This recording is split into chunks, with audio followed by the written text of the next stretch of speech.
In 15 or 20 years' time, the black man will have the whip hand over the white man.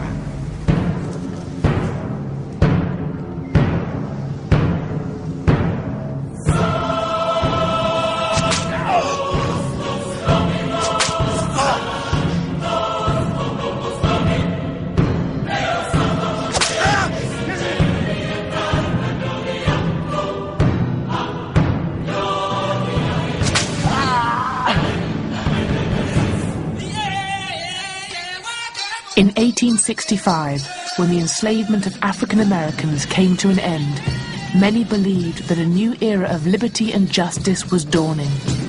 Yet by the start of the 20th century, these hopes looked forlorn. Black people were denied the vote and remained impoverished.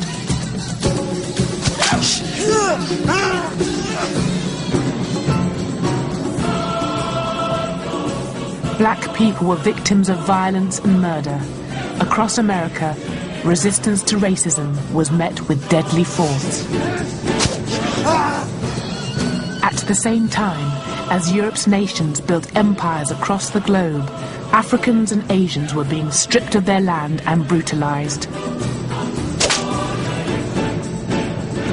In the West, popular culture reinforced the idea of a racial hierarchy and white supremacy by ridiculing black people. Throughout the 20th century, from the Mississippi cotton fields and South African diamond mines, a tale of exploitation and racial violence unfolds. Many people would lose their lives resisting, fighting battles that continue in many countries today.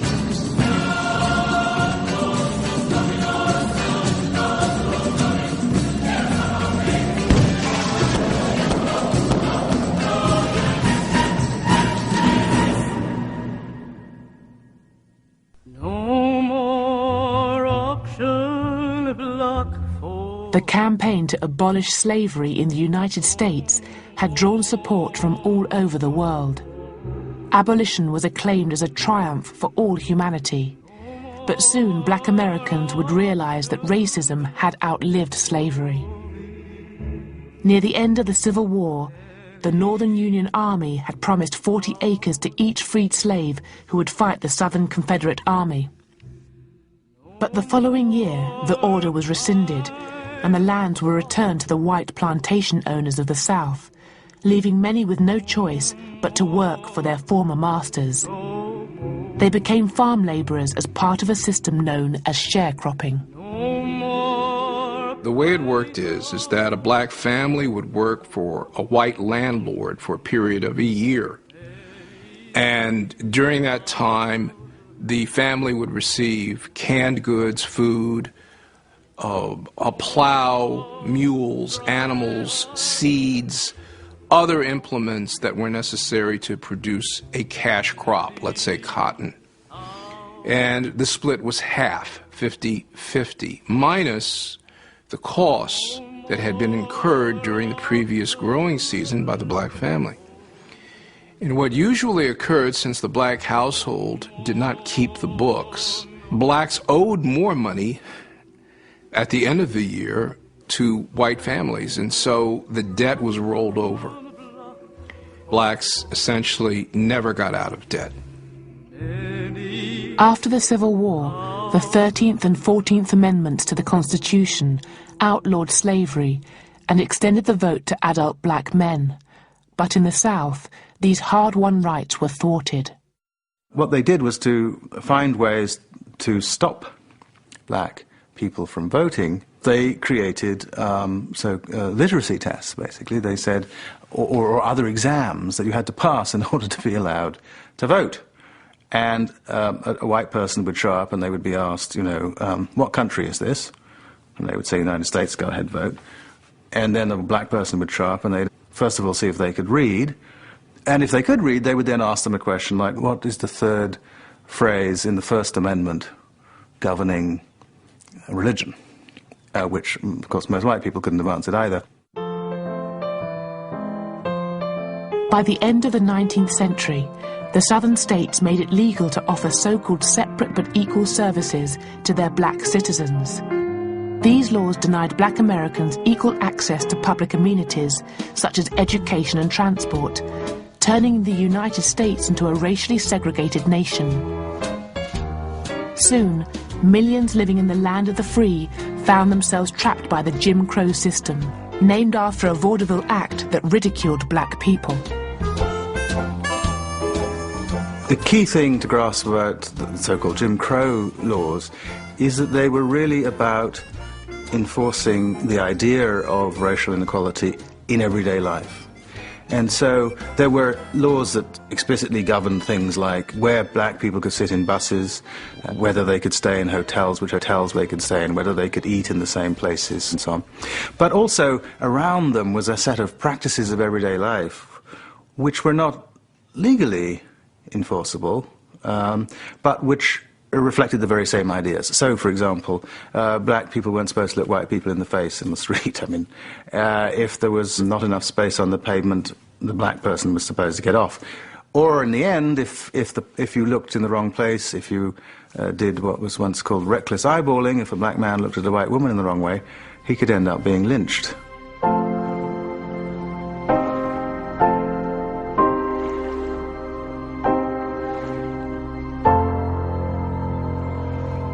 Jim Crow, legal racial segregation, was a regime of white over black, and at the heart of Jim Crow was violence.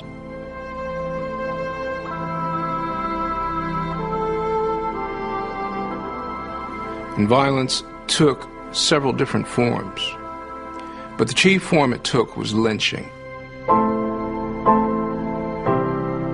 Between 1882 to about 1927, 3,500 African Americans were lynched in the United States.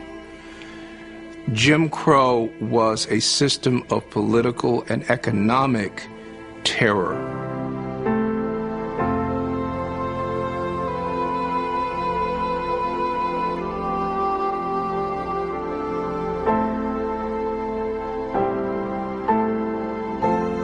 Slavery was always a kind of perverse blessing for blacks in the sense that they were defined as property.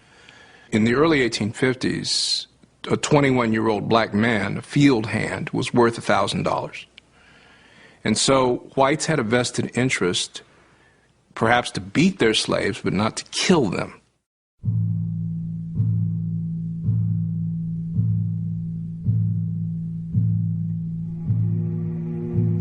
The fear that white people had of black people was so deeply internalized and reinforced by church and government and business that black town halls were burned, black churches were burned. And if a black man defended himself against the aggressor, against a white man, not only could he be killed, but his family could be killed. He might be subjected to hours of torture. In some cases, more than one, a black man was tied on a log and burned from his feet up so that an extensive crowd of people could take pleasure out of the screams and the horror. At his home near Savannah, Georgia, James Allen has collected a photographic record of racial violence in the South. For the past 20 years, he's found horrifying pictures in the family albums of ordinary Southern homes. Many are postcards that were mass-produced as souvenirs.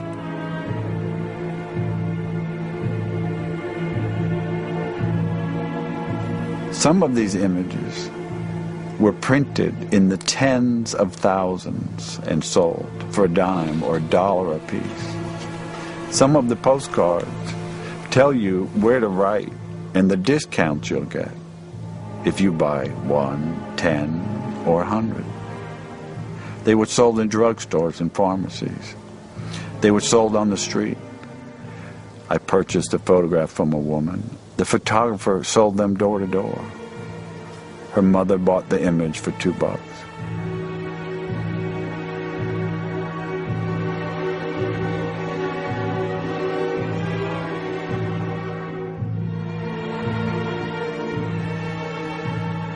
A murder that is of particular interest to me was of a 17-year-old boy by the name of Jess Washington in Waco, Texas, in 1916. He was seriously mentally challenged.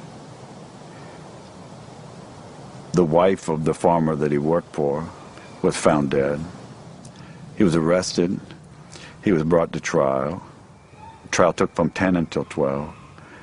And when the jury came back at noon and found him guilty, someone in the courtroom, and it would have been anyone in the courtroom, screamed out, "Get that nigger." Then one of the worst and cruelest treatments of a human being began. Jess was kicked down out of the courthouse, down the back steps where a crowd of several hundred was waiting for him. They put a chain on his neck. There were 16,000 people crowding the street to watch this boy be tortured. Jess was tied to the chain over a branch of a tree. The fire was started. They raised Jess from the fire up into the air so that the crowd could see him. There were cheers, like at a football game, cheering the torturers on. When Jess tried to climb up the chains, hand by hand, they cut his fingers off one by one so that all he could do was slap at the chain. They lowered him back down in the fire. A man came up and castrated him. Another man kept a pole so that he couldn't crawl out of the fire. And time and again, they pulled him up to keep him from dying so that the crowd could be satisfied. Until he finally died.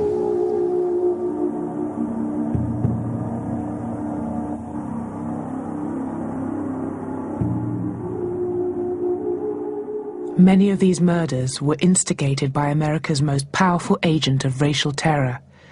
At its peak, the Ku Klux Klan had up to 5 million members. An average of 2 lynchings every week resulted. The Klan was just one source of racial violence. Scores of black Americans were killed during the Red Summer riots of 1919. More bloodshed followed 2 years later in Tulsa, Oklahoma. Over 300 people were killed and thousands were left homeless after envious white people attacked the city's most prosperous black community. Much of this history of racial violence has been erased from public memory. Several state archives have cut out photographs and newspaper reports of lynchings. And James Allen's attempts to show his collection in Atlanta's leading academic institutions have been repeatedly blocked. White America has maintained to this day control of the history of racial violence as victors. It's as if we live in an occupied country intellectually. And as long as white America maintains the power and maintains the myth of moral superiority, the history will never become public, fully public, and be written into our national conscience.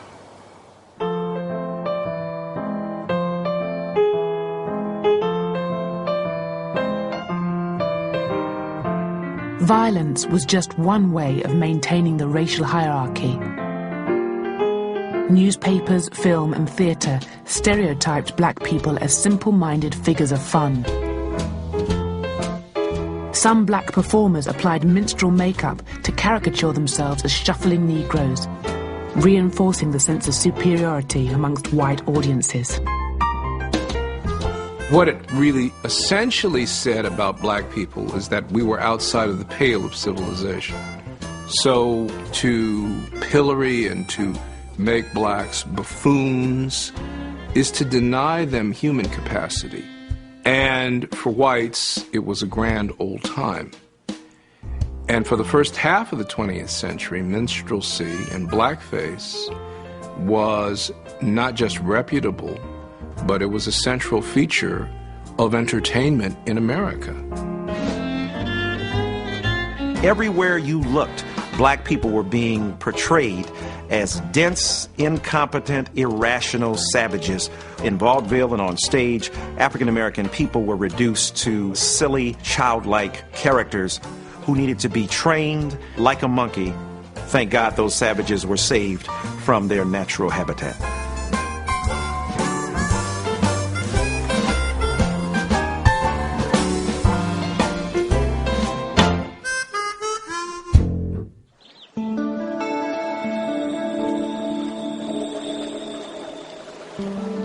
The humiliation and violence inflicted on black Americans was mirrored in Africa. At the end of the 19th century, as Europe's powers scrambled for control of the continent's riches, the rights of the indigenous peoples were no impediment to their plans for conquest. The attitude of white people in all Europe was tabula rasa, terra incognita. Here is a place which is a sort of no man's land, and in other words, we can create our own states there, and we're going to bring order and civilize them. Always the word civilize was used, whatever you were actually doing, whether you were shooting them, you were civilizing them. The vast majority of people thought they would need, at best, a paternalistic treatment, that they would need looking after, like children.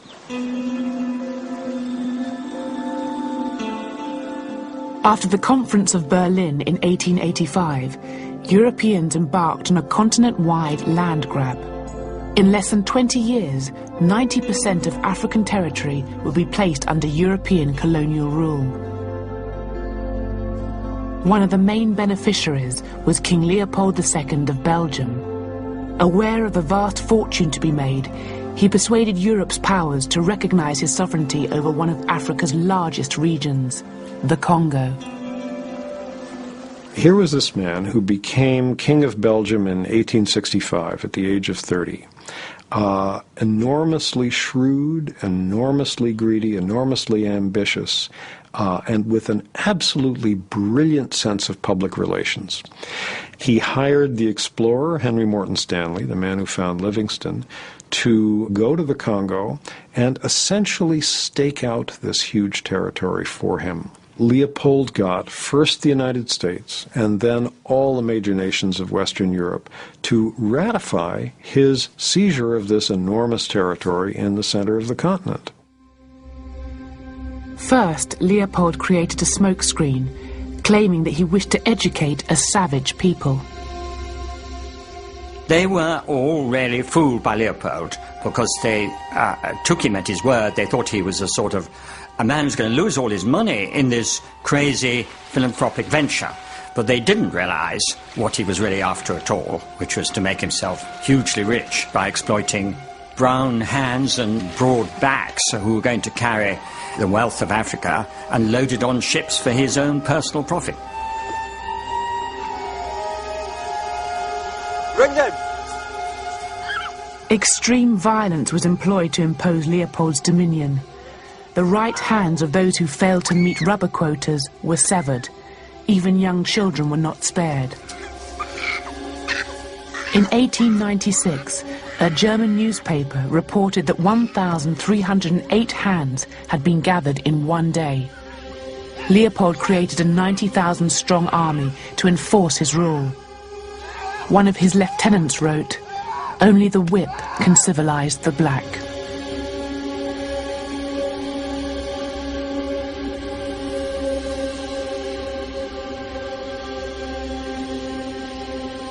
They would go into village after village.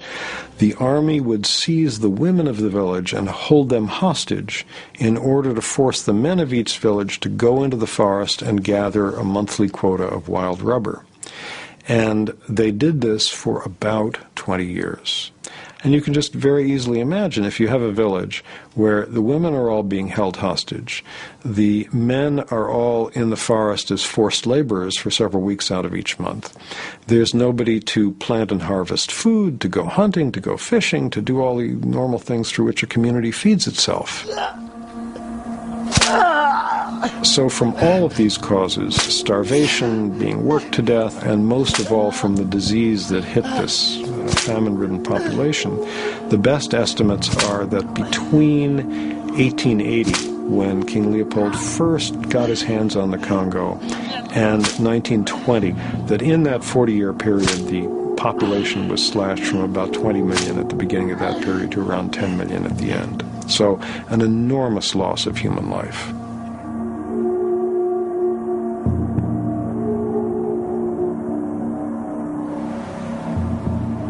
Huge building projects throughout Belgium were funded by Leopold's wealth to celebrate his reign.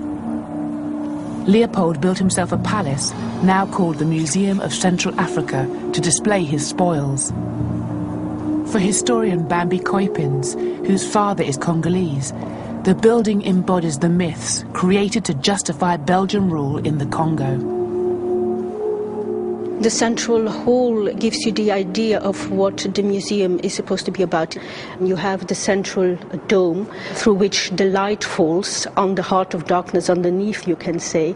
Simultaneously, the dome also presents the sky, God, and then in the central hall, underneath that representation of Leopold II, are statues of Congolese. So what you really see were the hierarchical relationships that structured the relations between the colonized and the colonizers.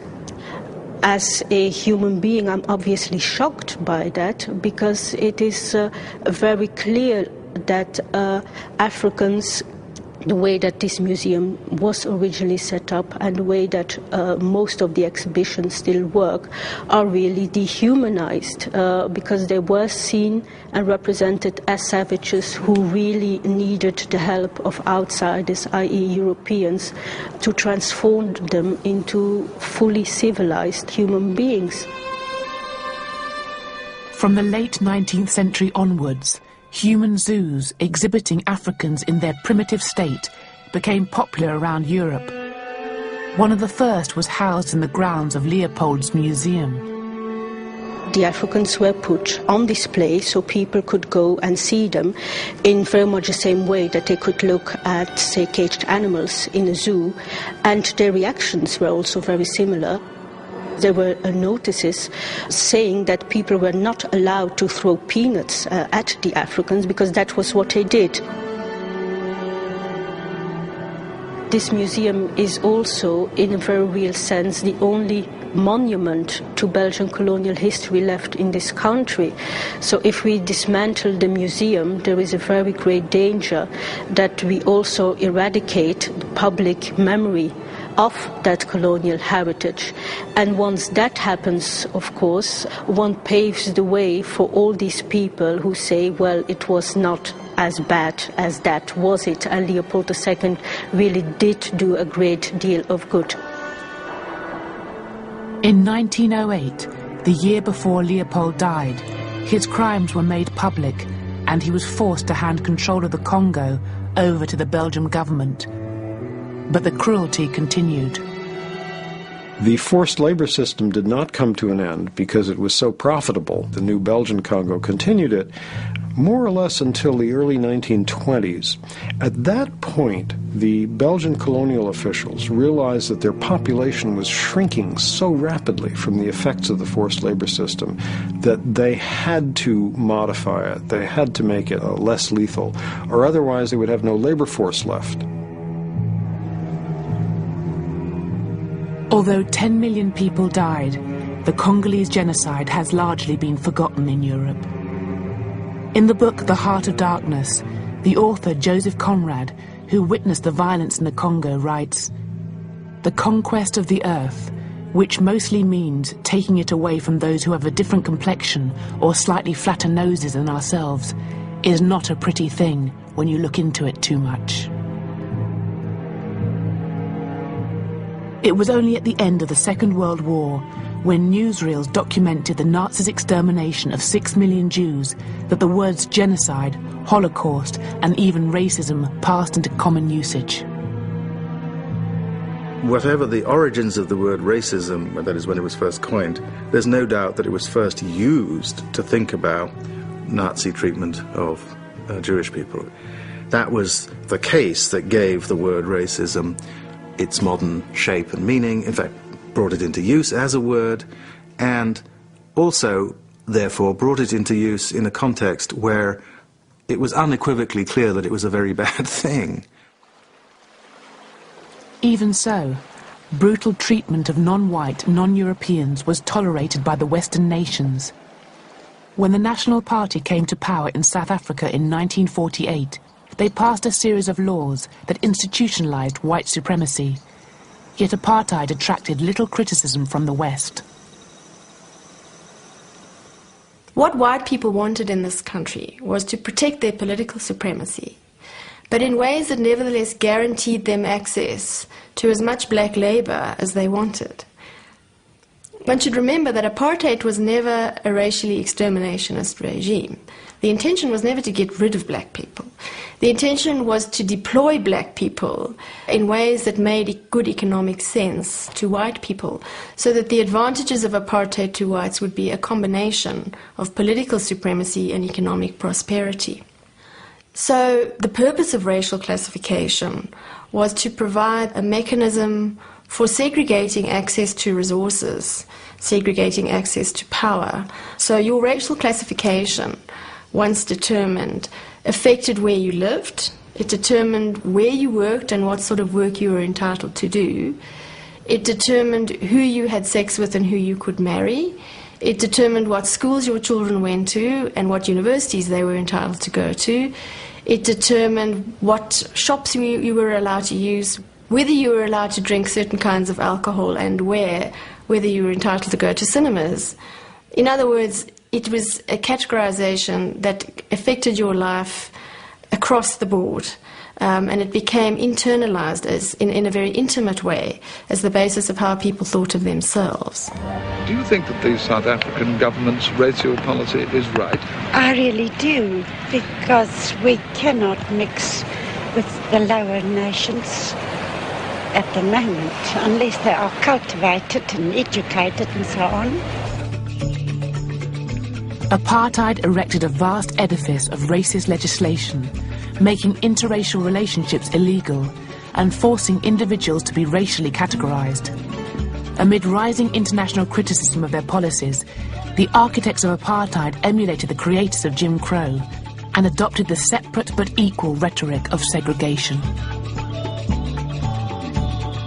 The South African government just changed its rhetoric. And it began saying not that blacks were inferior creatures, but rather that everybody could govern themselves in their own particular places and ways. So it set up these 10 so-called homelands, or Bantustans as they were once called, where close to a majority of the population of South Africa was crammed onto these desolate stretches of land that never amounted to more than a tiny percentage of the country's land area. And they were dressed up with prime ministers and cabinets and flags and so forth. But it was a sham. But they had to go through the sham because things in the world had changed, and if they had been doing this in the early 19th century, they wouldn't have bothered about any of the sham.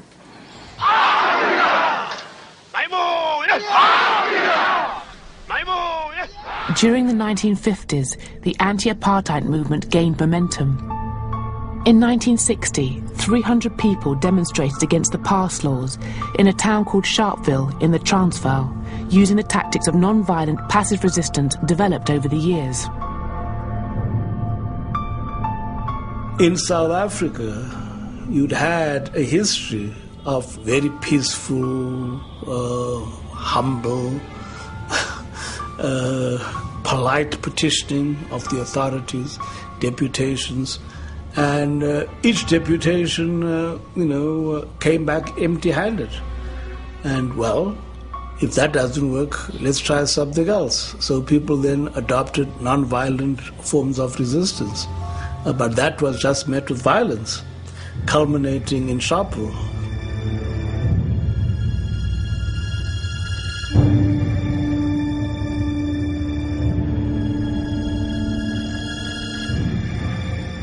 That was, in a sense, a turning point for everyone, that, people assemble outside a police station in a demonstration unarmed, and 69 of them, majority shot in the back, meaning that they were actually fleeing from the scene.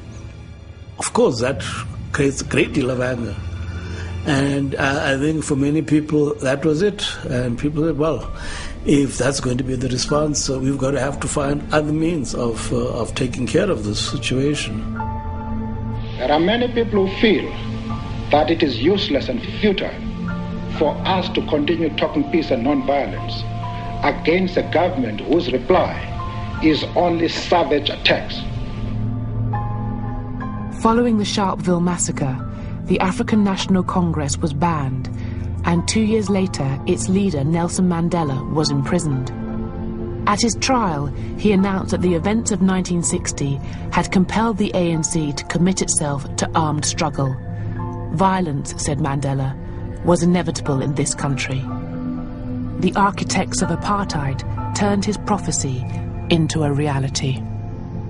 Increasingly, they began to kill people.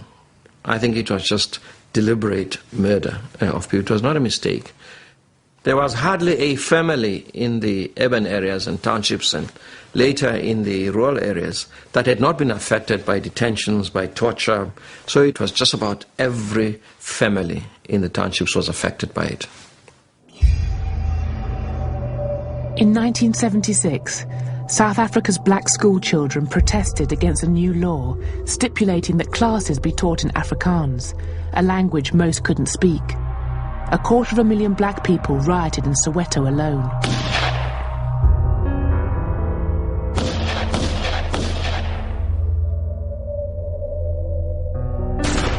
Over 500 people were killed by the police during the Soweto uprising, including black consciousness leader Steve Biko.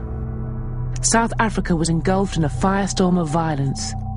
Yet in the West, there were still many apologists for apartheid.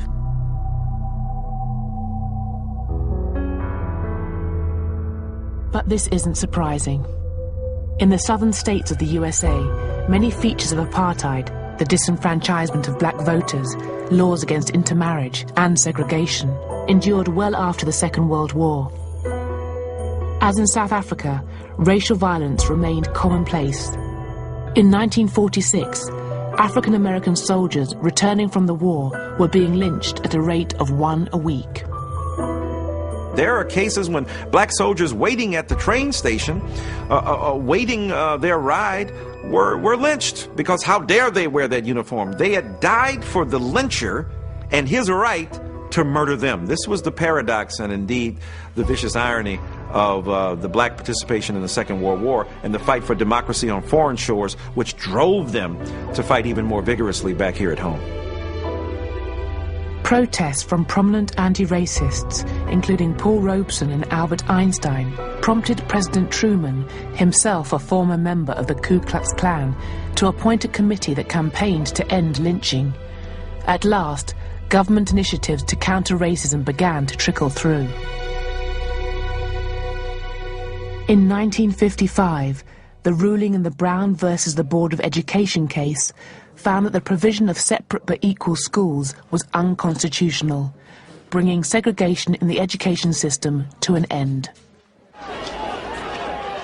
White supremacists mounted resistance to the move. At Little Rock, Arkansas, National Guardsmen protected black pupils who had to run a gauntlet of racist violence in order to attend school. By the mid-1950s, those who resisted racism were liable to suffer severe reprisals, as was shown by the experience of a 14-year-old from Mississippi, Emmett Till. I'm Simeon Wright, the son of Mose Wright. I lived in Mississippi in 1955. Emmett Till and my cousin Wheeler came to visit us Wednesday. This is the fateful night that we went into Money, Mississippi. Went to this little town, little store, Bryant's Grocery. After we got outside, Mrs. Bryant came out behind us. And she was walking towards her car, and that's when Emmett whistled at her.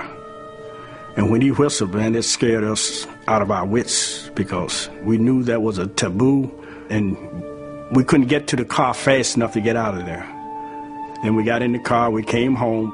Emmett and I, we went to bed, and about, I would say, 2 a.m. in the morning, I heard this noise in the house. And I woke up, I saw 2 white men standing at the foot of the bed.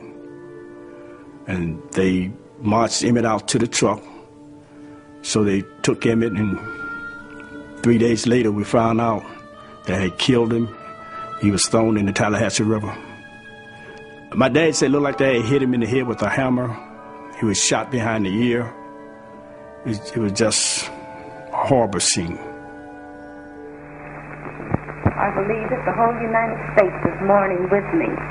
And if the death of my son can mean something to the other unfortunate people all over the world, then for him to have died a hero would mean more to me than for him just to have died.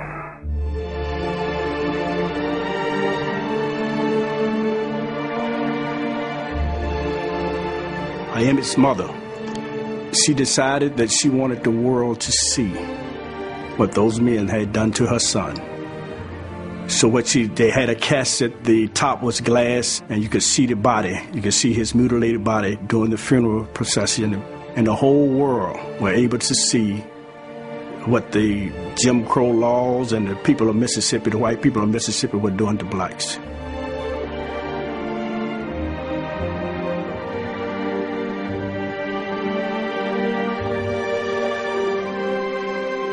I never will forget it. I was 5 years old when I saw that picture. I was just stunned by the ferocity of hate that had produced the violence on this young man's body. And for Negro Americans, it strengthened our resolve that Jim Crow had to go. Emmett Till's death was a catalyst. Less than 4 months after the murder, on December the 5th, 1951, Rosa Parks was arrested when she refused to give up her seat on a bus to a white passenger in Montgomery, Alabama. When Martin Luther King called for the Montgomery bus boycott, 99% of the black population took part, action which led to a Supreme Court ruling in 1956, which desegregated the buses. The civil rights movement was born.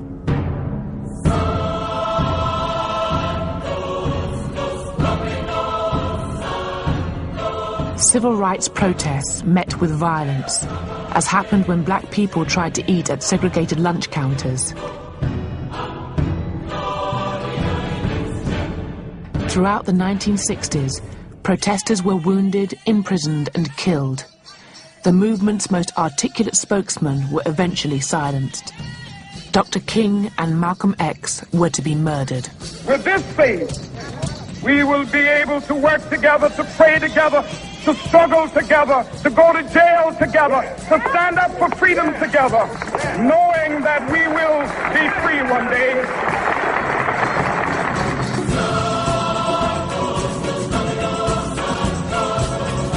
Freedom comes to us either by ballots or by bullets. That's the only way freedom is gotten. Although the Civil Rights Acts of 1964 and 1968 prohibited discrimination, the majority of black people continued to live in substandard housing, go to poor schools, and experience a lifetime of poverty. Well, you know, Martin Luther King Jr. saw the failure. He said it himself. He said, look, the first part of the movement, relatively speaking, was a piece of cake. Because it was easy for America. Civil rights bill, doesn't cost much. Give people the right to vote, doesn't cost much. But now what we're doing, the second part of the movement, the part about economic equality and social injustice, oh, that's going to cost something. It's not about just letting us have access to the lunch counter. Martin Luther King Jr. said, what good is it to be able to go to a lunch counter but can't afford to buy a hamburger? From 1964 to 67, there was fierce rioting in cities across the US, as African Americans found that the civil rights movement left them as poor as ever. And in post-war Britain, the issue of racism had also been moved onto the political agenda after race rioting at Notting Hill in 1958. Something new and ugly raises its head in Britain: racial violence.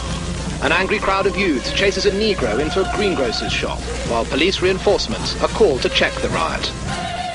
You can get them all out of the country, and as soon as you can get them out, the better I'll be pleased, I'll tell you that. " 」 . 「 . 」 . 」 . 」 . 」 . 」 . 」 . 」 . 」 . . 」 . . . . . . . . . . . . . . . . . . . . . . . . . . . . .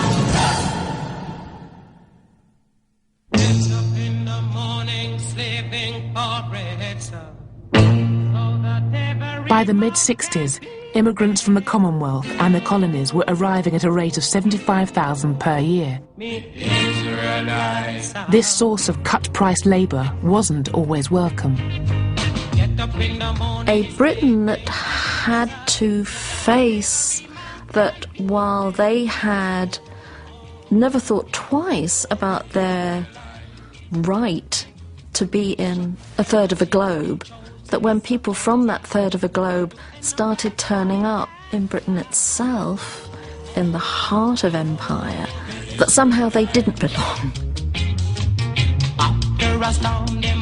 Many black Britons welcomed the 1968 Race Relations Act, outlawing discrimination in employment and housing.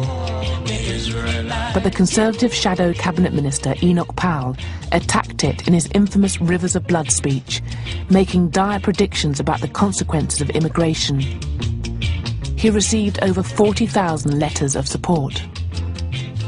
The discrimination and the deprivation, the sense of alarm and of resentment lie not with the immigrant population, but with those among whom they have come and are still coming. Once that speech had been given, it produced a fundamental shift, I think, in the thinking of black people around their feelings of belonging to the United Kingdom, their feelings of being loyal colonial subjects and then being abused in this way. The newly formed National Front took up Powell's banner. Its membership rose to more than 20,000 by 1974. The rise of the National Front in the 70s, that was a terrifying time if you were young. If you were young and black, you had to be very fit, able to fight and run very fast indeed.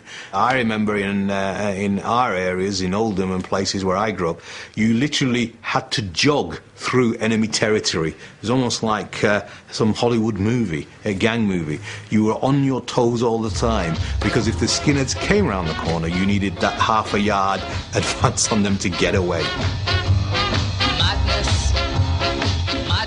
By the time of the 1976 Notting Hill Carnival, many black people had lost faith in the police force.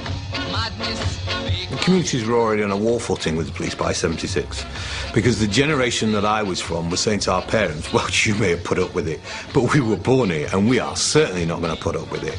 We are broadly politicised by the civil rights movements in America and the struggle against apartheid in South Africa, and so we are keenly aware of what our rights are, and we will not suffer to be oppressed.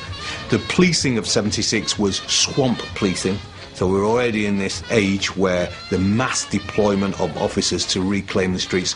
There was a battle to claim the streets. It was the police saying, this is our territory, we're the biggest gang, we run it, you are going to do exactly as we tell you to do.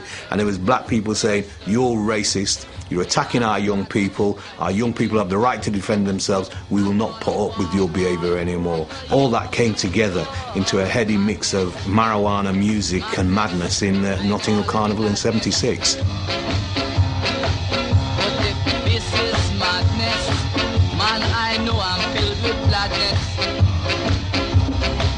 It's gonna be rougher, it's gonna be tougher, and I won't be the one who's gonna suffer. Very aggressive policing had been going on for very many years. You know, a group of young black men immediately being seen as threatening by the police as opposed to a group of young white men. People said no more. For the next 5 years, relations between black Britons and the police smouldered with resentment, until on the 10th of April 1981, the arrest of a young man under the so-called sus laws in Brixton, South London, sparked off a series of riots throughout Britain. The fact that it was a shock to many people in British society just reinforces how many people just did not want to know what was happening around them, and that they turned a blind eye to intolerance, to injustice and to police brutality. In 1981, 30 riots occurred across Britain, from London, Liverpool and Leeds to Handsworth, Halifax and High Wycombe. The official report into the riots by one of Britain's most senior judges, Lord Scarman, identified poor social conditions as the problem, rejecting the idea of institutionalised racism within the police. But in 1993, when the 18-year-old student Stephen Lawrence was murdered during an unprovoked attack by a white gang in South London, the subsequent investigation came to a very different conclusion. Nobody came and spoke to us. No police officer ever came and said, well, this is what's happened to your son or anything. The police on the night, they did nothing. So they gave Stephen no first aid. They never checked anything. They didn't put him in a recovery position. He fell like that, and they just left him there.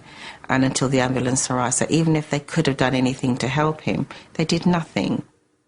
From the moment that Stephen was killed, people came to our house giving names and addresses of who they believed to be the killer of Stephen. Those information was passed straight away to the police. We kept nothing back. Days that followed, they spent the time investigating us as a family, as far as they're concerned, that Stephen was black, so automatically he had to be in a gang, he had to have a criminal record, he had to have something. And that is not true, because you may have, I don't know how many percentage of families would be like that, but the large majority of black families are not like that. They're just like myself. So rather than investigate his murder, they investigated him. For me, the central thing of the Stephen Lawrence tragedy was the failure of the legal system. And that history of failure is something that goes back before Stephen Lawrence was killed. It goes back to a period when black people became victims of crime and went to the police to speak of that victimage and to demand their help and protection in managing the risks and dangers involved. They were treated themselves as criminals. While the police spent 2 weeks investigating the Lawrence family, his alleged killers disposed of vital evidence. Following the 1999 inquiry into the murder by Sir William Macpherson, institutional racism was identified as one of the reasons that Stephen's killers evaded justice. The Macpherson report was an incredibly important document and still remains so in terms of getting white society in Britain to understand the fundamental dynamics of a phenomenon called institutionalised racism. And that is where you have no overt policy saying anyone is discriminated against, but that all the outcomes of your operations are overtly discriminatory. How do you get there? How does that happen? It's the culture of racism within an organisation that overpowers the formal commitment to equality that produces the racist outcomes. And we needed that phenomenon nailed, as that is exactly what happened during the case of Stephen Lawrence and very, many other black people throughout the country. It's widely believed that Britain has become a less racist country, yet black Britons are overrepresented in the economic underclass. In some senses, today I think we may be going backwards, and the reason why I say that is because the scale of racial inequality over the last 20 years, from 1986 to 2006, has increased. Infant mortality rate for black people has increased. Educational failure rate for black people has increased generally across the country. Unemployment rates for black people have hardly shifted in 30 years, still incredibly high. Imprisonment rates are still very high. 33% of all prisoners are from the Afro-Caribbean community and population that are jailed in London. So we're still seeing a huge discriminatory impact of race impacting upon black people's lives.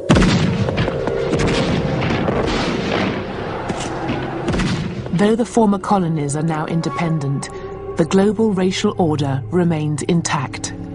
The distribution of wealth and power across the world hasn't changed since the days when ideas of racial hierarchy legitimized colonial conquests. White people in the Northern Hemisphere remain relatively rich and long-living, while the non-white peoples of Asia and Africa endure poverty and disease. Even in South Africa, the defeat of apartheid in 1994 hasn't resulted in the redistribution of wealth that was hoped. Today, the wealth gap between the average black person and the white rich is greater in real terms than it was in 1990 when the white supremacists ruled. It's one of the deals that had to be cut. If you want to strip it of a lot of the verbiage, what it came down to was that, the whites would accept democracy provided that they weren't stripped of the property they'd acquired as a result of racial oppression. That's basically what the deal was. If, when the African National Congress took over, they had said, okay, we want just not a political revolution, but an economic one.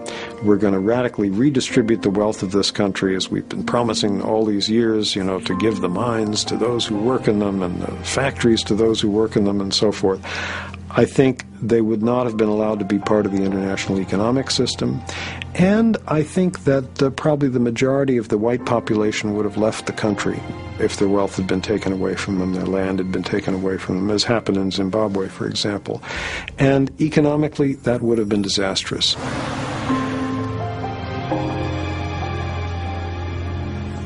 In the United States, the overt structures of racism have been dismantled without many black Americans escaping poverty. A recent study found that in 1968, a typical black family had around 60% of the income of an average white family. Today, it has only 58%. Black unemployment is more than twice that of whites, a gap wider than in 1972.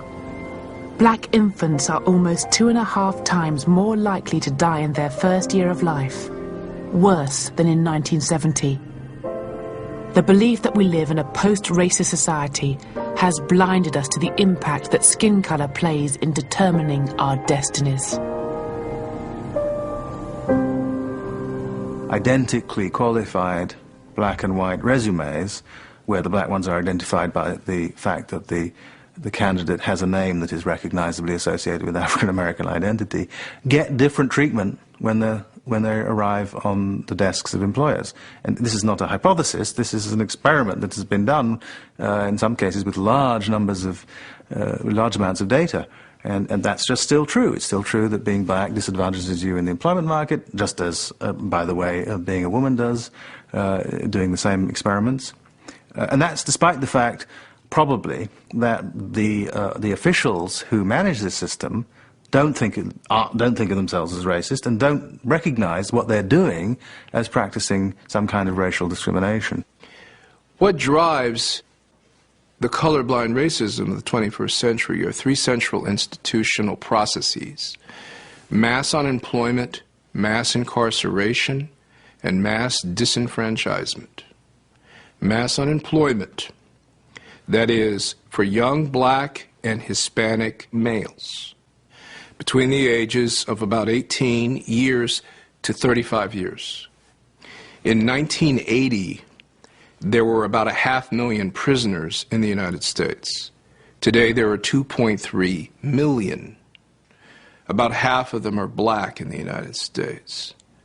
And so this process of mass incarceration in many states leads to the third pillar of colorblind racism, which is mass disenfranchisement. So in the state of Florida, in the year 2000, where George Bush wins the presidency by fewer than 600 votes, in that state, 818,000 Florida citizens who live in that state, they pay taxes to the United States, could not vote for the rest of their lives. Disenfranchisement is not the only feature of Jim Crow to have resurfaced. In the mid-1990s, The Bell Curve became a bestseller by claiming that black people's poor performance in IQ tests proved their innate intellectual inferiority to white people. This was used to justify cutting back black people's benefits. But later criticisms were given little media attention. Its research relied on funding from the Pioneer Fund, a trust endowed by a Nazi sympathizer. Its authors acknowledged help from a professor who writes, "What is called for here is not genocide of incompetent cultures, but the phasing out of such peoples. It was suggesting you can throw all the money you want and you can try to give them all the education you want, it will be a waste. A pig is a pig is a pig is a pig, and you can't put a pig in a chicken coop, because pigs are pigs, and chickens are chickens, and eagles are eagles. And so what it was trying to suggest is that all the social programming and social engineering that you're putting forth to help black people is all for naught, because they're inherently inferior. Today, science is eroding the biological basis for the idea of race. The Human Genome Project has found that the average genetic difference between one African and another is the same or greater than that between a black person and a white person. The only genes that distinguish races are those determining skin colour, and yet for many people, those genes, just 5 out of around 25,000, continue to shape destinies and determine fates. The mythology of race exists for no other reason than to justify the attempt of one group to dominate another. And the useful fiction of race continues to allow people to conspire against the best in our human communities. So you can say to a guy, for instance, who's trying to hail a cab in New York City, "Excuse me, cab, I know you think I'm a black man and that race exists. I'm a fiction. I'm a figment of your imagination. I'm a social construct. There's no biological base or empirical verification for my melanin differential. I'm simply another human being possessing a different magnitude of melanin. I still ain't picking you up because you're trying to go to Harlem, brother. That's race."